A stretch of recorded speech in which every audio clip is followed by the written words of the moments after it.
Storage Management Initiative is a piece of work done by the Storage Networking Industry Association and its member companies to write a specification, and that's where SMI-S comes from. If you see it written out, it's always SMI-S, the specification. It's written by member companies so that we can all describe our storage. The standard is not written by one company, one person, or even a committee from one company. The standard is actually agreed upon by all the members. Current members of the Storage Management Initiative are HP, Hitachi, EMC, Dell, Pure Storage, Nimble, Tegile. There's a large number of companies out there who have joined SMIS to make the standard much more descriptive and much more accurate. SMIS has actually been able to stick around for about 14 years now.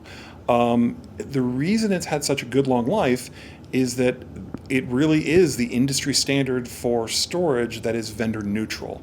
And that's the key differentiator here. It has to be vendor neutral for us all to agree to it.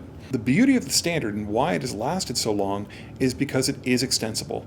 We're on version 1.7 right now. It's being worked on, and that's taken us 14 years to get to version 1.7. 1.7 is all about multi-tenancy and security. So in a cloud world, an increasingly cloud-driven world, multi-tenancy is a very big thing.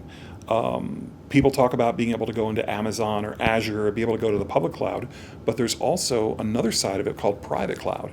And private cloud, to operate properly, needs multi-tenancy. And the 1.7 is going to handle all the things needed for multi-tenancy.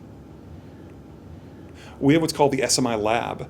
And the SMI Lab is this massive lab that's hosted, that SNIA hosts, that has equipment from every vendor. That lab is actually used by all the different vendors to actually test their implementations. And we have these things, we have them about 8 times a year, called Plugfest. And we all get together and actually work on the spec together and work on the equipment together. The lab is completely remotely accessible. So we've got this SMI lab that helps us develop the spec, but also helps us make sure our own stuff is up to spec.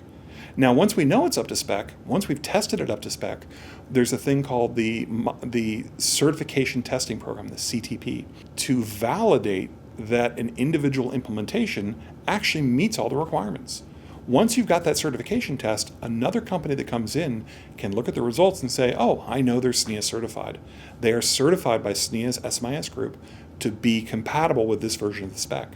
That's really, really valuable because it gives you a level of assurance that something is going to work when you want it to work.